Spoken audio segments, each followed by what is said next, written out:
Hello, everyone. Today, we're going to be talking about how to get mentioned in AI overviews. And this is really important because anytime you do a Google search, a lot of times you see AI overviews. If you're not getting your company mentioned in the AI overviews, you're missing out on brand opportunities, you're missing out on clicks, and of course, then if you're not getting mentioned there, your competition is, which no one really likes. My name is Neil Patel. I'm the co-founder of NP Digital. I also have Nikki with me and Brittany. Nikki, do you want to give a quick introduction first, and then Brittany, you can do the same? Yeah, hi everyone. I'm the VP of SEO at NP Digital. I oversee all of our SEO department and operations here in the US, and I'm excited to speak with you today. Yeah, hey everyone. My name is Brittany Werdowatz, and I am a senior SEO manager here at NP Digital US. I've been working in the SEO and digital marketing world for about 10 years now and have worked with a variety of well known clients in many different industries. Excited to get started and talk about AI overviews today. Cool, awesome. So we're NP Digital. We're a global ad agency in 28 plus countries, work with a lot of amazing brands, and we have tons of awards. And we've been able to get our clients more traffic when AI overviews started rolling out than less traffic because a lot of our clients started getting mentioned. So that's always a good win. And if you need help getting mentioned in the AI overviews, we're going to break that down today. If you just want someone to do it all for you, as well as other digital marketing things like paid advertising or CRO, scan that QR code with your phone and it'll end up taking you to NP Digital and you can just pop in your information. So when you think about marketing and generating traffic from Google, especially from an organic perspective, the bar has been raised. It is harder than ever. When I started SEO, it was really a keyword game. You focus on a keyword, you put it in the title tag, meta description, put it in the content, you slowly start ranking. Eventually, you got to start building links, but that came years later. And then if you want to fast forward to today, SEO has really turned into a topic game, not really a keyword game. It's about covering topics exceptionally well and having everything really well organized. And the example I love giving is the library. If you were trying to learn SEO and you went to a library, all the SEO books should be together. The SEO books with the link building books, with the keyword research. And then if you want to learn paid advertising, it shouldn't be in a sister library or another building. It should be in the next section because it all is under quote unquote digital marketing. If your website isn't organized well and you're not focusing on topics, you don't do well in today's world. The other thing that you may have noticed is visibility is becoming tougher and tougher. You do a search, when you look at above the fold, roughly 67% of the screen height is taken over by AI overviews, feature snippets, and then of course, if there's paid ads above the fold as well, that pushes the organic results down. All of these things really impact how many people are going to be clicking on over to your website. But does that mean that you should give up? No, it's not really an option. Why? Google's continually growing. When we look at the latest numbers published by Google, 5 trillion plus searches a year. That's ridiculous. And when you want to put it on a daily basis, that's over 13 billion searches per day. Their numbers are continually growing more and more. Google's not slowing down in popularity. ChatGPT has not killed it. And when you look at which platforms give people the information they're really looking for, people find that Google is the most helpful platform, followed by YouTube. And when you look at Google and YouTube, owned by the same company, they really do dominate the search landscape, at least when it comes to traditional search. It's also affecting search behavior. We have not only AI overviews, but a lot of LLMs out there that people are using. And when you look at how they're using each other, it's not like ChatGPT is killing Google or Google is killing ChatGPT. A lot of these AI platforms, they're mainly used for informational purposes. On the flip side, Google's used for information, but also navigational, commercial, and transactional. The percentage of transactional searches on ChatGPT is almost non-existent, right? I know it's low on Google as well, but it's roughly 8 times more likely used for transactional searches where the money is versus informational searches. And people are also looking for instant answers. This is what's causing Google to grow in popularity. People just want to search and get the answer right away. The data we've seen is more people are not just using Google, but they're typing in more searches into Google as well because they're able to get their answers right away. And this is what people want. And you're seeing everything from AI overviews to even AI mode. Google's continually optimizing that for giving people answers right away, which is why clicks to websites have gone down, but the overall number of people using Google has increased. Hence, even with more quote unquote no clicks, according to Danny Sullivan from Google, Google has continually driven more traffic to websites each and every single year than the previous. And he's, in that quote, he's talking about organic traffic. As I mentioned, they're here to stay. It works. You can see how it's affecting click rates. You can see how it's affecting frequency. You can see, user satisfaction.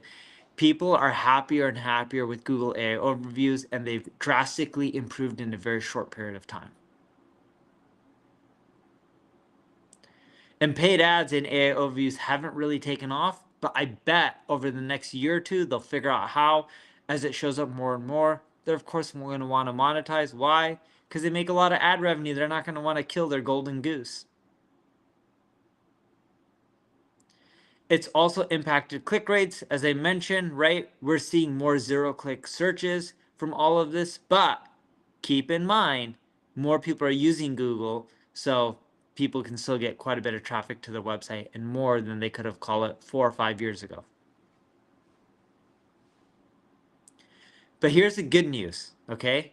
With AI overviews, people have seen, even though, decreases in clicks, but with no AI overviews for the keywords and the search phrases that don't have it, we're actually seeing an increase in clicks. And this is data from Sierra Interactive.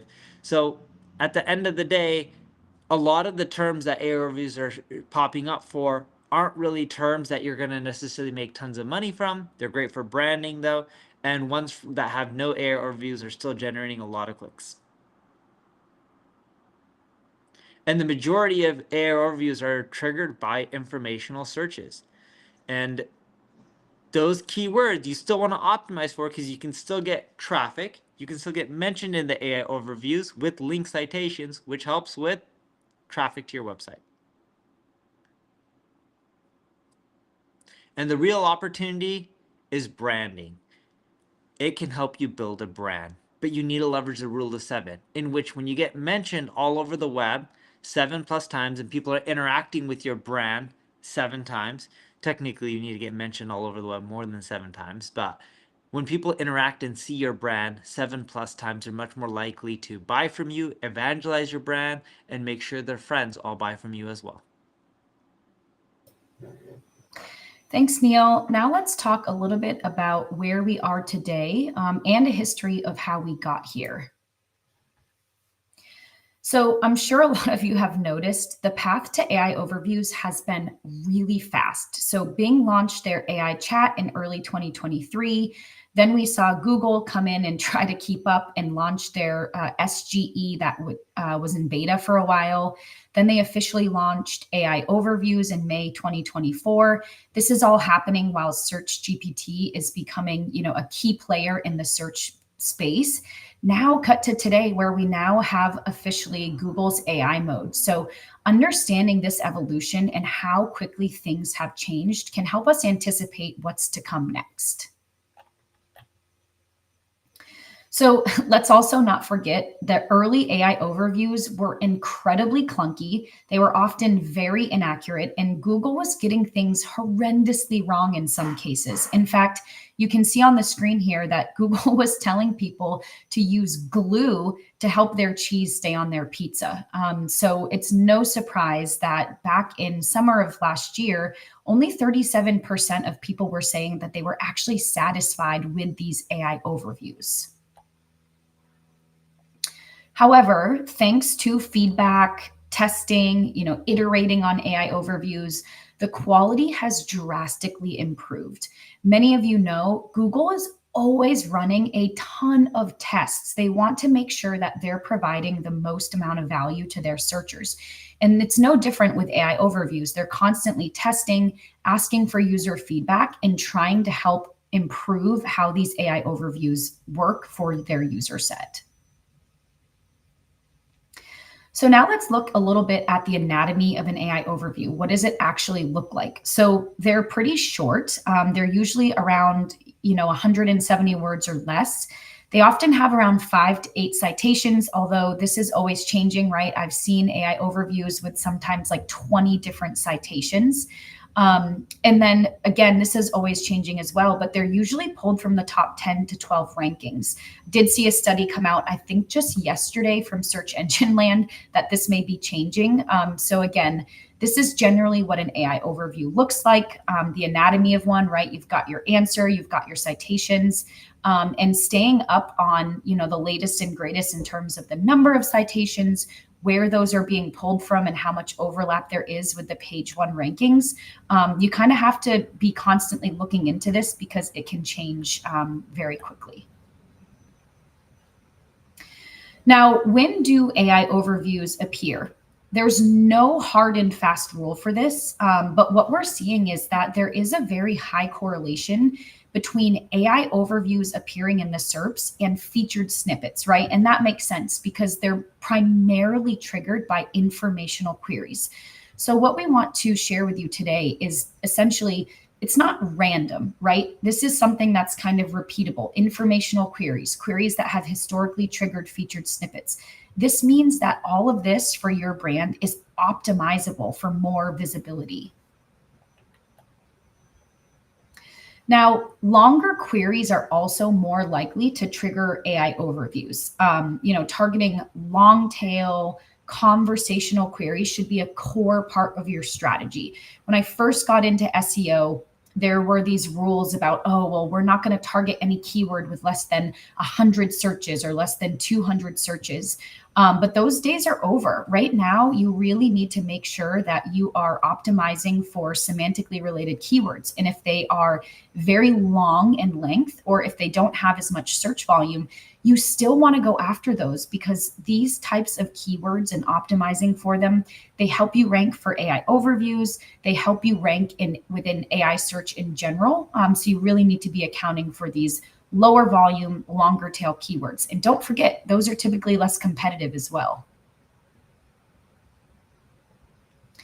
Now, a recent study from BrightEdge actually shows that from September to January, queries with multiple keywords have seen a sharp increase in AI overview appearances. So again, you don't want to forget about those very long tail keywords. This is a trend that is accelerating fast, as you can see on the chart. So what can you learn from an analysis of AI overviews? Well, they lean heavily towards concise, guidance, general guidance, step-by-step content, how-to answers. And this is actually increasingly prevalent in all things health and wellness. But even if you're not in the health and wellness space, the key to winning with AI overviews is to write clear, concise, skimmable, authoritative content. And if you've tuned into these webinars before, you've heard from Neil and our teams that this is the approach anyway, right? People want what they want and they want it very quickly. So the more you can be providing this clear, skimmable, and well-written content, it's going to help you engage your users. And it's also going to put you in the right position to win with the future of AI search. Now, YouTube. YouTube is also becoming very critical with the future of Google search. Instructional videos, visual content, it's now getting cited in AI overviews at a much stronger rate than it was initially. There's actually been a 21% increase month over month in these types of video in visual citations. So, if you haven't been putting time into other types of media to engage with your audiences, it's been a good time to start doing that, right? We see YouTube continue to emerge as one of the top ways people search. Neil showed you that on the chart, right? Where right behind Google is YouTube as the number two way that people find information. But now with AI overviews and Google citing these videos directly within them, it's a really great time to start thinking about what types of video content you can use to engage your audience and answer the questions that they have. Thanks, Nikki. So a great way to become more familiar with AI overviews and all of Google's AI features is by using Google's very new AI mode. Google just introduced its limited release launch of AI mode last month in March. This new mode adds AI-powered responses directly into search, helping you get quick summaries and follow-up answers, which provides a better search experience for users. For now, there is priority access available for Google One AI Premium subscribers, and US users can also opt in via Search Labs. Next, we'll dive deeper into what exactly AI mode is. So Google's new AI mode is an experimental search experience that brings the power of generative AI directly into Google search. The goal of this search experience is to give users more in-depth, nuanced answers and provide a much easier search experience that provides exactly what you're looking for. It's almost like having a smart assistant built into your search that's quickly going to help you find whatever you need. In the example we have on this slide, on the left, you can see the traditional search results page for a query asking where you can get a certain type of purse. You see ads, shopping listings, and local results pop up for this query. So the results are pretty varied, and you still need to do a bit of work to find what you're looking for. On the right with AI mode, you have more direct answers to that same query. It tells you specifically where you can find the purse you're looking for with actual locations listed out. So it successfully answers that question in a more direct and helpful way. You can really think of Google's AI mode as if AI overviews and ChatGPT had a baby. It doesn't just give you a one-time answer like a typical search. You can follow up with questions, and it remembers what you're talking about, just like a conversation. In this example on the left, you can see how a user asks a historical question about Henry VIII. Then on the right, you can see that they're able to ask deeper related questions, and Google continues the thread with full context. This makes your search feel more natural and way more helpful than a traditional search. Where AI mode really excels is by summarizing results related to the query so that the user doesn't need to spend a lot of time clicking through to different links searching for their answer. In the example, we see this in action. So on the left, the traditional search results page simply lists links to news sites for the query San Diego news this week. So you have to click through each one to find what's relevant to you. But with AI mode on the right, Google gives you an instant summary of top news stories you can quickly scan and find what you're looking for. There's no extra searches or clicking into irrelevant results needed. It's just that straightforward answer to your question. This is a really helpful feature when you want that fast, high-level takeaway from your search. So of course, as AI mode becomes a bigger part of search, there's a new SEO goal that everyone will be striving for: getting your brand or business recommended directly in AI-generated answers. You want to be the go-to answer AI shows for all relevant queries to gain that brand visibility in front of users. In this example, NP Digital is not only mentioned in AI overviews, but it's positioned as the top recommended agency for the query award-winning end-to-end global digital marketing agency. This demonstrates strong brand authority and credibility to users. In this next section, we'll cover everything you need to know about how to optimize your content in order to be featured in AI reviews. It is true that AI mode is new and still evolving, but we can already draw from what we know about AI overviews to start preparing. One of the most effective ways to understand how to show up in AI overviews is by working backwards. We'll walk through how to reverse engineer existing AIO citations, how to figure out why certain sites or pages were chosen by Google's AI. By analyzing the formatting and similarities of those sources, we can start crafting content that's more likely to be pulled into these AI-generated summaries. To see how AI overviews are being selected, you can start your research by tracking the results you're seeing in search. The first tracking to start with is a query segmentation analysis, which will look at which type of queries in your niche are triggering AI overviews. You need to be able to see what kind of queries are getting visibility in order to really know what type of content to prioritize and how to effectively format that content. Second, you should monitor branded search visibility. Branded search visibility will help you track if AI reviews are actually mentioning your brand where it's relevant. You ideally should be showing up for queries that are relevant to your brand, where you are an authority. If your brand isn't being shown, that can mean that it isn't authoritative enough to be shown instead of your competitors. These two types of tracking give you the baseline to identify any missed opportunities and build a content strategy that targets relevant content within your industry. You may now be wondering, how do I even track these queries and brand mentions within AI reviews? Luckily, there are tools available now that can help monitor AI reviews and give you the data you're looking for. Platforms like Advanced Web Ranking and ZipTie let you monitor which queries trigger AI reviews and whether your site is included. Also, popular keyword tracking tools like Ahrefs and SEMrush also help track keywords that you're showing up for in all those AI reviews. And last mention is for tools like Profound that help uncover patterns and how AI is sourcing and surfacing that content. These are just a few listed, but there are more and more tools coming out all the time now to track AIOs and help give a more accurate picture of how your website ranks. To optimize for AI overviews effectively, it's important to understand where they're pulling their information from. About 33 to 55% of cited websites and AIOs also rank in the top 10 organic results, which means strong SEO fundamentals and best practices still matter. AI overviews tend to prioritize domain authority, fresh recent content, and clear list style or step-by-step content formats.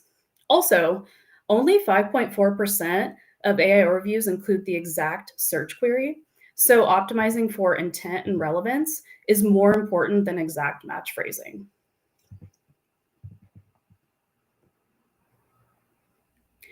When we look at the top most visible domains in AI overviews compared to classic search, there's been a noticeable shift in what's being prioritized. AI reviews heavily favor authoritative, informative sources like YouTube, Wikipedia, NIH, and Mayo Clinic, sites that provide depth, clarity, and strong trust signals with their content. On the other hand, classic search results still highlight community-driven platforms more, like Reddit and Quora, which tend to focus on trending discussions and user opinions. There is some overlap here. Domains like YouTube, LinkedIn, and Wikipedia actually rank highly in both, showing that quality content and user engagement is important in ranking for both your classic search and your AIOs. But really the key takeaway here is that while AI and traditional search reward different signals, optimizing for both is necessary. To rank consistently in AI-driven results, your content strategy must evolve to include comprehensive topic coverage and favored formats like video and social. At the same time, maintaining relevance and freshness for traditional search is key. So success is really going to lie in the balance of building a flexible, holistic strategy that thrives in both classic and AI-driven environments.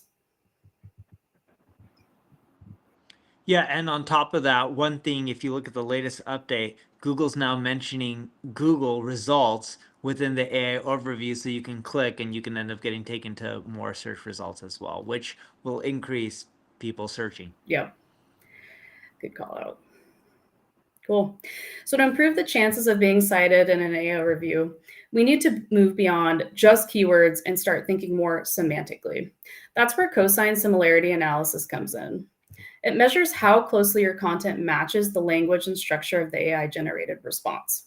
So start by identifying which of your pages ranks best for the query, then compare it against the AIO's text to find gaps or differences. The goal here really is to optimize your page so that it provides the best possible answer and aligns with the specific way the AIO answers the question. If you're able to do this, then your content has a better chance to be shown in search results over competitors. So there was a recent study from Search Engine Journal that actually analyzed what factors influence visibility in AI-generated answers the most. The results showed that the factors with the largest impact are word count, sentence count, and readability. This means that if you want to rank in AI overviews, you need to focus on creating content that's in depth, thoroughly covers the topic, and is easy to read and understand. Something interesting here to call out in this study is traditional SEO metrics like backlinks, traffic, and even total keyword count were found to be less impactful. So, as we've mentioned a few times, a common theme across these studies so far is that AI overview ranking factors really prioritize high quality content that aligns with user intent rather than just rewarding content that uses a lot of the target keywords. So, as always, quality is key here. All right, now for the best part. We want to walk you through the key strategies to help you rank in AI overviews. At NP Digital, we've been running so many different tests to try to help our clients gain AI overview visibility. And in some of those tests, we've actually been able to help our clients achieve visibility in AI overviews within 24 hours of implementing our recommendations. So, we want to help you learn from all of the work that we've been doing and give you all the tips to get AI overview visibility.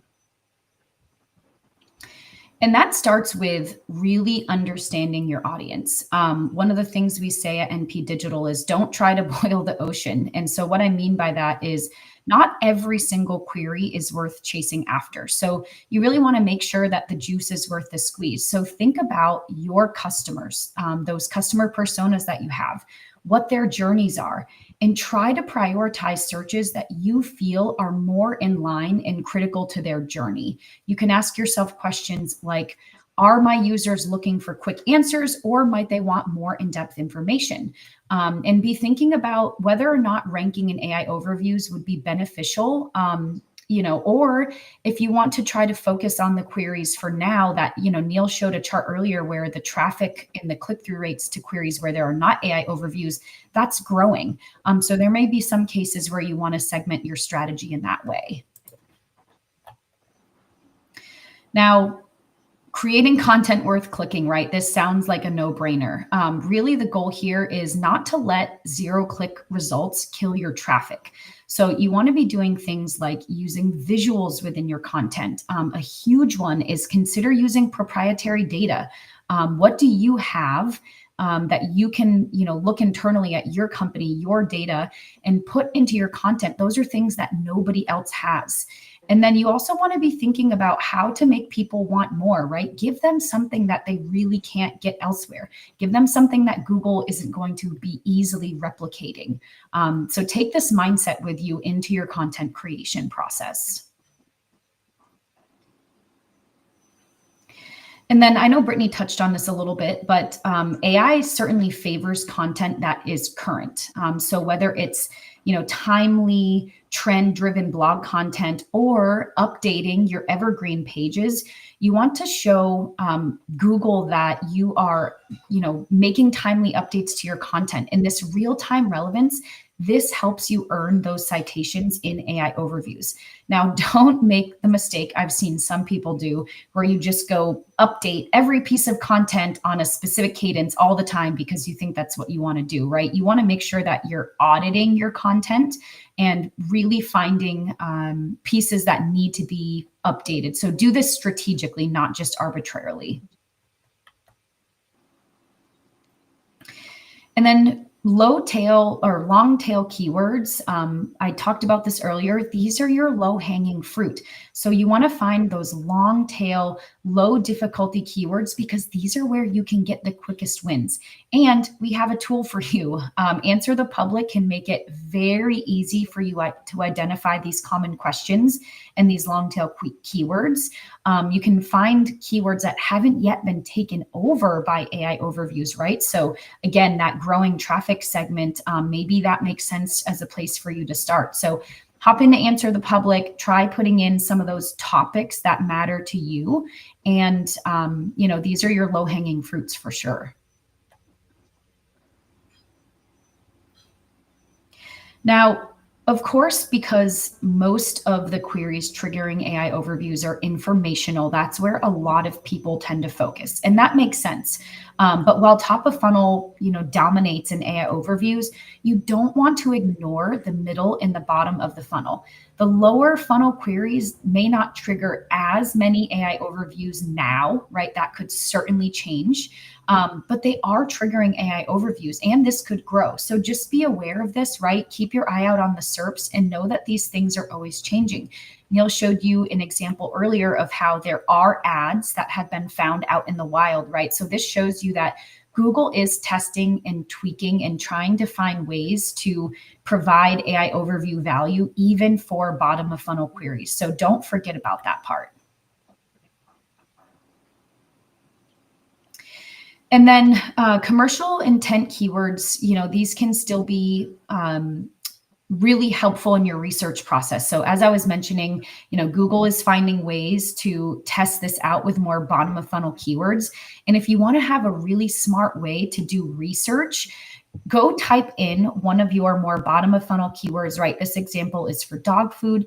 Look at the people also ask that Google is suggesting, because those are the types of relevant and related queries that Google is often triggering AI overviews for. And so looking at those people also ask can be a really clever way to do research and figure out how to take your AI overview strategy from simply, focusing on that top of funnel to expanding down into the mid and the bottom of funnel.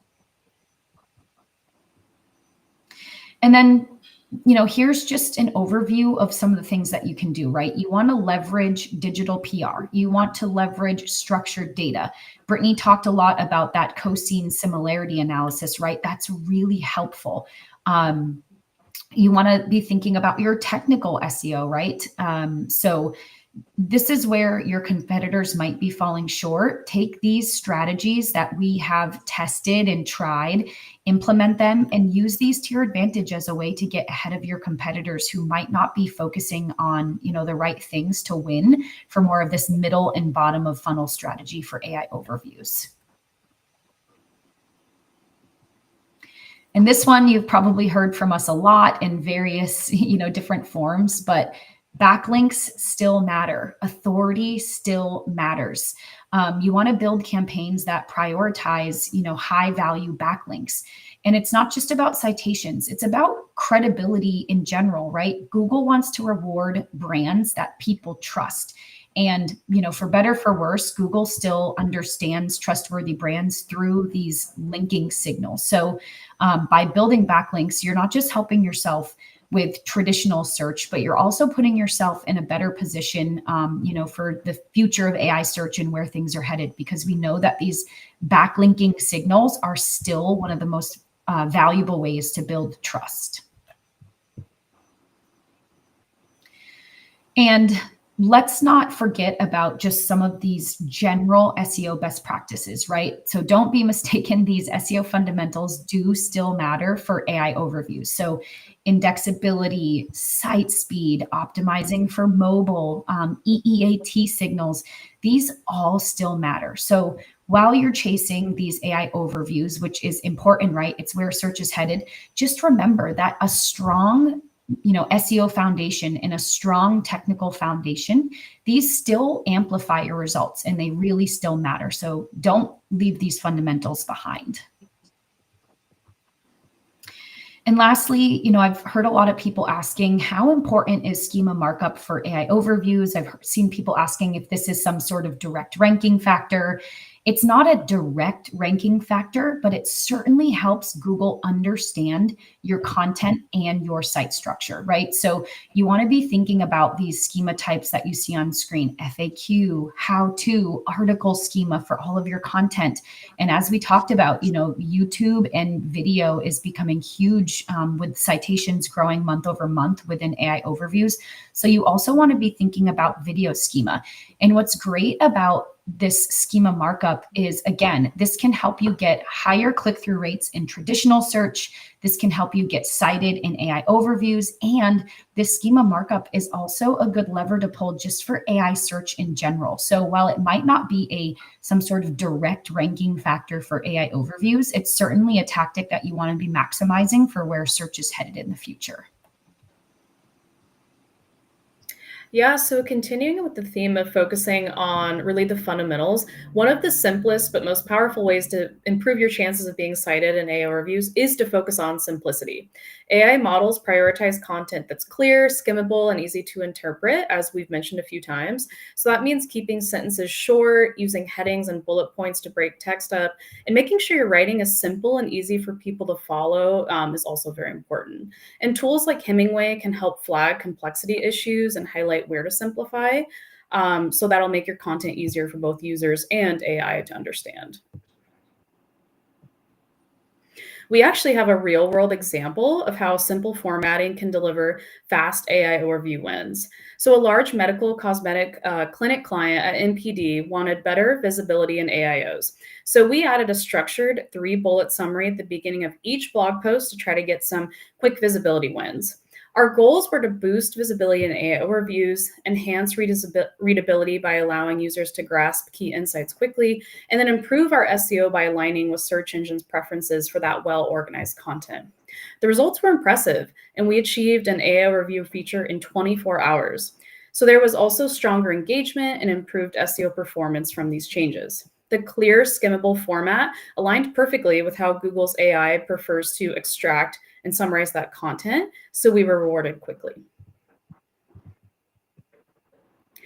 Video was quickly becoming a top content type in AI overviews, especially through YouTube integration. And according to BrightEdge, YouTube's presence in AIOs is increasing faster and faster month over month. So if you're not creating videos yet, now's the time to start, as we mentioned. This is especially true for topics that favor YouTube and AIO answers, like how-to content, visual demos, and product comparisons. These formats dominate AI answers because they generally help users understand their queries faster and more visually. When it comes to which industries benefit the most from video citations and AI overviews, healthcare and e-commerce lead by a wide margin, followed by B2B tech, amongst many other industries that we have listed here. But these sectors often rely on visual explanations, demos, and how-to guidance, which is exactly the type of content AI loves to pull from YouTube.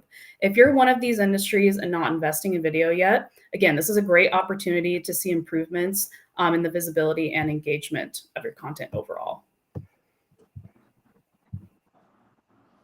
Yeah, and this is also one of the reasons why the AI overviews do extremely well. Like if you look at this home and garden image here, my dad has a ChatGPT account. He uses Google AI, or he prefers Google search when it comes to home and garden related searches, because not only can he get all the search results in Google, but he likes how it's just pulling in the exact YouTube video that he's looking for and the area within the YouTube video, so he doesn't have to go watch a whole 20-minute video to get his answer.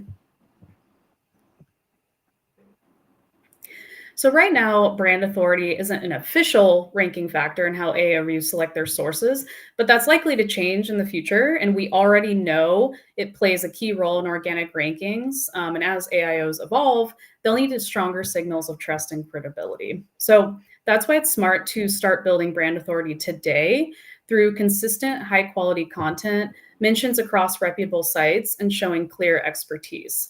Building brand authority can take some time, but it's always going to be an important factor in both your traditional search and your AIOs.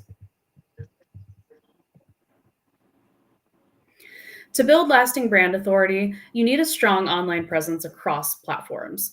This can be done in many different ways, but it's generally always going to start with your content. Content is still king. Publishing valuable, data-driven content across channels and platforms, plus developing a strong thought leadership presence, will help position you as a brand authority to both Google and your audience. Then to amplify this content, strategic outreach is also very important. You want to get featured in media coverage, guest posts, and in industry awards. All of these outreach tactics help to amplify your online presence. And just as important is relationship building. By partnering with influencers, collaborating with trusted industry voices, and engaging on social media with your followers, you'll be able to build relationships with your audience and with your peers. And lastly, we shouldn't forget about local optimization. Local optimization is still important for AI overviews and for local businesses' search visibility overall. After briefly removing local packs from AIOs in September 2023, Google has now brought them back, and AI mode is showing a strong preference for local results now. This means if you're a business with a local presence, it's crucial to optimize your local listings, include accurate NAP details, and definitely structure your content to serve location-based queries. Being AI visible now means being hyper relevant locally too, since AI overviews are consistently showing those local results to users.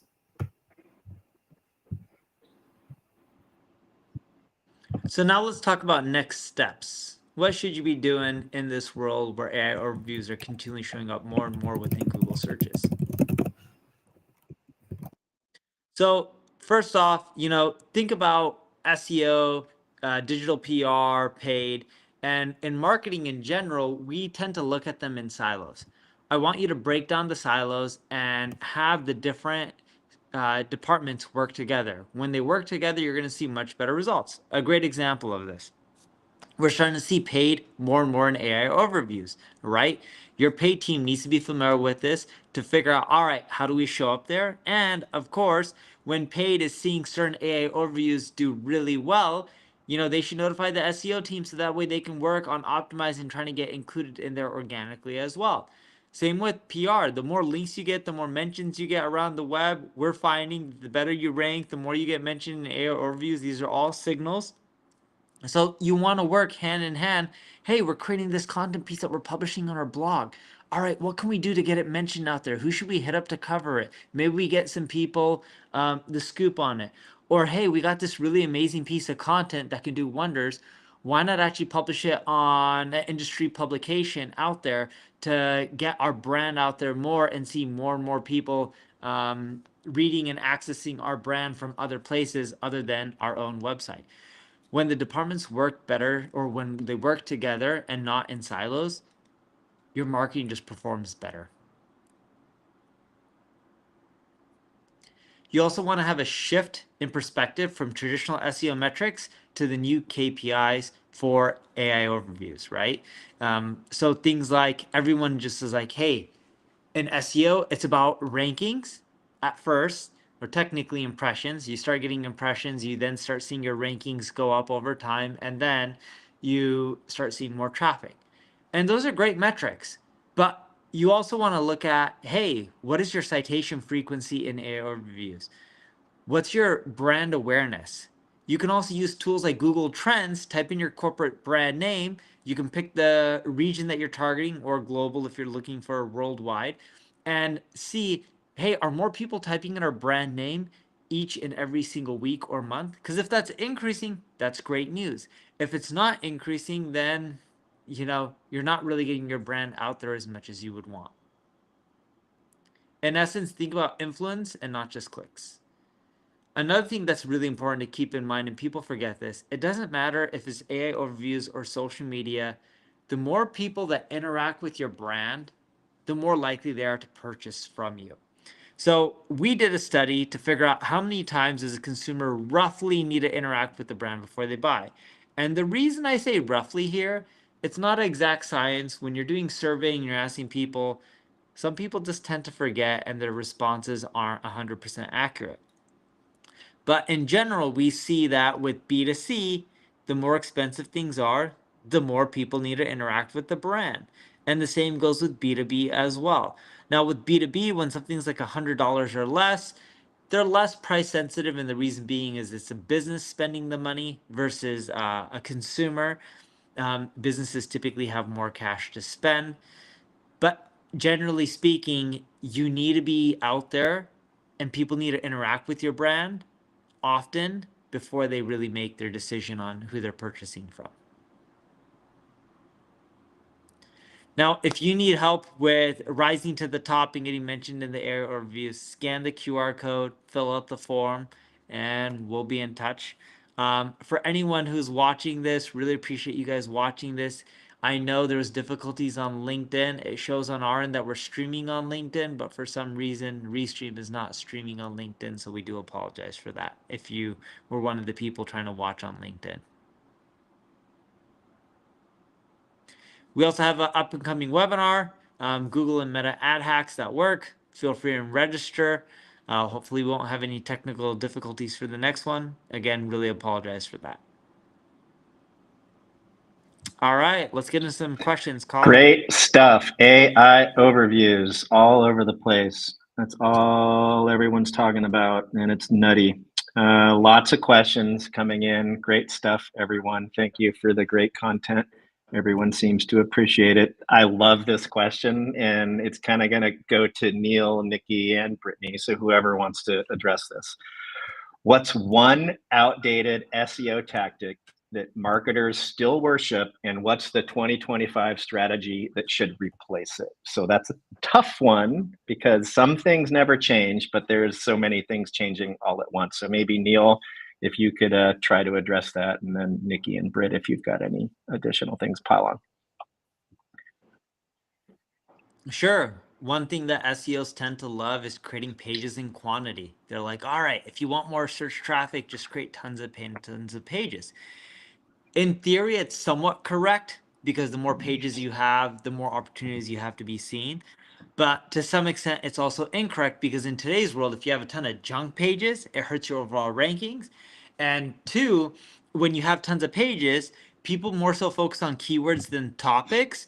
And then they struggle with things like, oh, I got 10 pages on the keyword dog food. Well, then Google's confused on which one to rank because they don't know which of the 10 to choose from. People think, or marketers think, oh, this is going to improve my odds. But in reality, what happens is it just confuses them. So none of the 10 pages rank well. Nikki, Britt, anything to add to that? That's a tough one.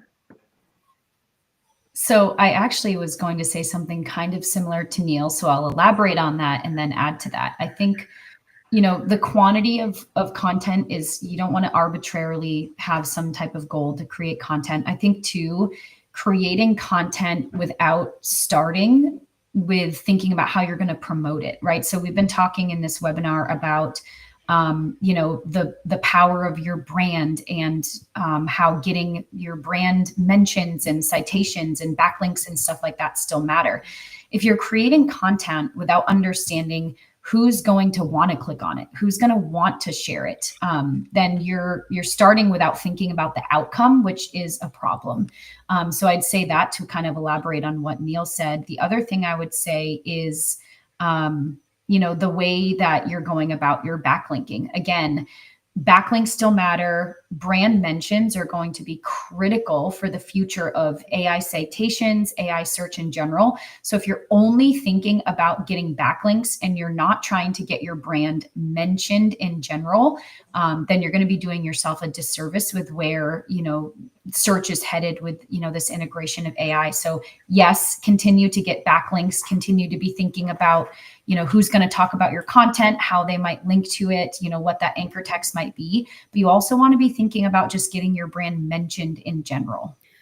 Yeah, and only other thing I was going to add, which I think we've already pretty much moved away from this in 2025. I know we've talked about this a lot, but of course is just adding keywords to add keywords. I think you need to make sure that we're adding them, for a purpose, that they fit contextually, semantically, because we talked about that a lot in this webinar as well, as we're moving toward a world where Google, understands that context. So it's more important to have useful content in there that matches contextually than just having a bunch of keywords in there. So I think that's always going to be important moving forward as well for high quality content. Yeah, things are so conversational now. It's like the focus on keywords seems to be, we want to keep doing that, but we need to slowly move away from that. So Nikki, I got one for you.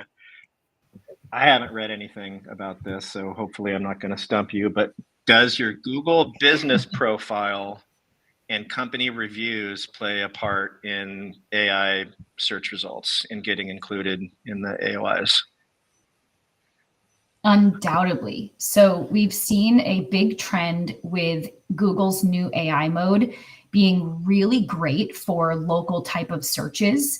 And if you have been playing around with ChatGPT, Perplexity, these other AI search tools are pulling in your Google business profile, and they're doing a really good job at meeting users where they're at with needing some type of local recommendation. So if your Google business profile is not up to par, you are going to see this start to hurt you. And another thing to think about too is with where AI search is headed, your reputation is critically important. If you go to Perplexity, ChatGPT, Gemini, AI mode, and you start asking questions about, say, for example, what's the best hotel to stay in if I'm traveling with pets? These platforms, if you probe them enough, will start to tell you that they're recommending certain businesses based on reviews, and not just reviews in general. They'll also cite that recent positive reviews and recent positive user sentiment, which can come from traditional reviews, as you know it, right? Reviews on your Yelp or your Google business profile. But they're also checking forums. So what are people saying most recently about your hotel in, Reddit, and about traveling with pets on Reddit? So they're going to take information from your Google business profile, reviews across your GBPs and other top platforms like Yelp, and forums like Reddit and Quora. And then they're going to use all of that information to decide if they want to recommend your business or not. So if you have not gotten your Google business profile, your reviews management all in order, that's something that NPD can help with, of course, but you definitely want to start paying attention to that with where search is headed. Great response. So a follow-up to that, if I heard you correctly. So do you think AI mode and everything that's happening on Google right now is going to level the playing field for SMBs? Because historically, the big brands with all the domain authority, they're always the ones that show up on top for those super competitive head terms. Do you feel like this might maybe level the playing field for certain queries for SMBs and smaller content creators? I guess that's a Nikki question.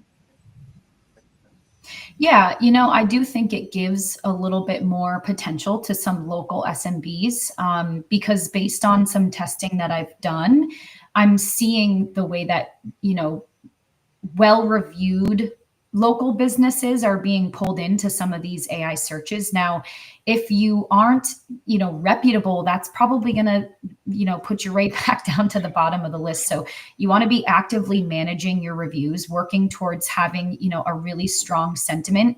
And even if you're a small business, if you can prove that you are killing it with certain aspects that users are searching for, right? I just gave the example of a pet-friendly hotel. If you are a pet-friendly hotel and that's commonly mentioned in your reviews, you don't have to be the biggest hotel chain in a certain city in order for all of these AI platforms to be pulling you in and mentioning you. So yeah, I do think it could level the playing field a bit. Awesome. Yeah, I would just add that a couple of the most recent algorithm updates, Google has said too that they want to make sure they're giving more visibility to websites and creators that are authoritative in that niche. They might be a little bit smaller. So I think now is the time that we're seeing more of those sites gain visibility. And like Nikki said, you're able to, if you're optimizing your content in a way where these tools are able to pull it in easily, and making sure that if you have a local presence, those are optimized well also. So I think it's a good time for these smaller businesses to gain that visibility as well. Awesome. And Brittany just got it head on. So I want you guys to think about this as if you're a small, medium business. Let's say you're a plumbing company, okay? There's a good chance New York Times or Forbes or one of those popular sites has articles, or some articles relate to plumbing out of all the years they've been in business.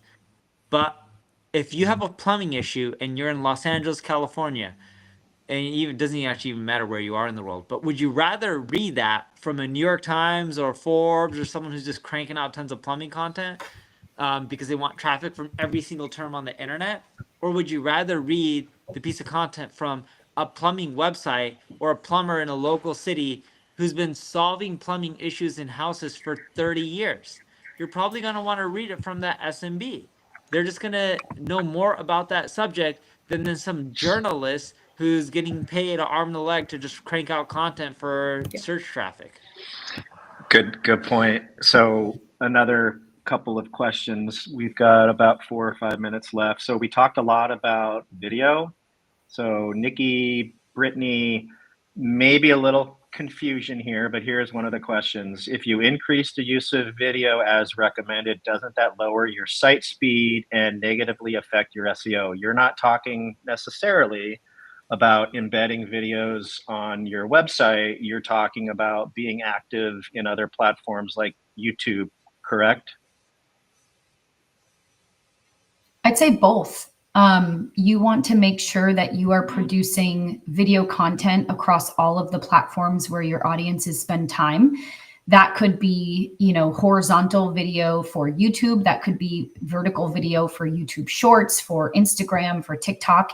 And if you feel that there is a place where you can embed YouTube videos on your website content, you want to make sure that you're doing that in the right way so that it isn't impacting your site speed. But we have seen that increase on-site engagement, which is also really important for, engaging your audience and keeping them on your site longer, which is kind of one of those metrics that we found out through the Google document leaks, that if you're on Google Analytics, Google is looking at that data. How long do people spend on your site? How many pages do they visit? So again, you don't want to do this arbitrarily and just start putting video on every page. But if you have a video that is really helpful for your users, it's performing well on other channels, it isn't the worst idea to consider, testing out embedding it on certain pages on your website. Yeah, it's. So Nikki, go ahead. I was just going to say, ahead, Brittany. Embedding, like Nikki said, if you do it the right way, shouldn't add a lot of load time to your page. So testing that is really important, but there definitely are ways that you can add it to the page that it shouldn't make it much heavier and make it so that at that page time, load time is going to increase a ton. So I think there are ways to do it where it makes sense, where you're creating videos across these different platforms, but also including them on the content where, like we were talking about earlier, contextually would make sense too, and would be helpful to the user within different content sections. And think of lazy loading, right? When someone visits your website, depending on how it's coded, a lot of times your images start loading up for people as they're scrolling. So that way, when they first land on the page, it loads much faster. Same with the video. When you embed a video on your page, even if it's from YouTube, I understand the video player has some size and it can slow down a little bit of loading. But it's not like YouTube is pushing that 10-minute video to your visitor right when they load the page before they even click the play button, right? So just keep that in mind. It shouldn't slow down. Last question. We got 1 minute. So we're talking videos. A user said, what about TikTok videos? I think the whole video conversation started when it was a Bright Edge study or something that noticed that YouTube videos were being cited more in Google AI overviews, right? But someone's asking, like, can we not do the same thing with our TikTok videos? So Nikki, you're kind of nodding your head. I don't know if you've got anything to say about that before we close it out.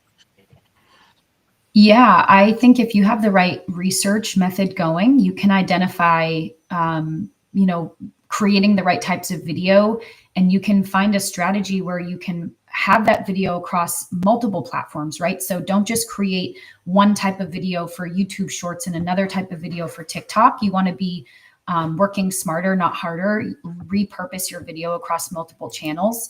But with that said, we have been running tests with our clients that are working with us on search everywhere optimization. And we've seen them create TikTok videos that do rank successfully on Google. So if you're optimizing for search everywhere and you're doing that in the right way, you're going to be getting visibility in all the places that matter, including TikTok videos ranking on Google SERPs. Awesome. Thank you so much. Well, everyone, thank you. Thank you for your time. Really appreciate it. I know we went over a little bit. You guys have a wonderful day. And if you ever need help with your marketing, check us out, NP Digital. We help companies all around the world. Thanks, everyone. Take care.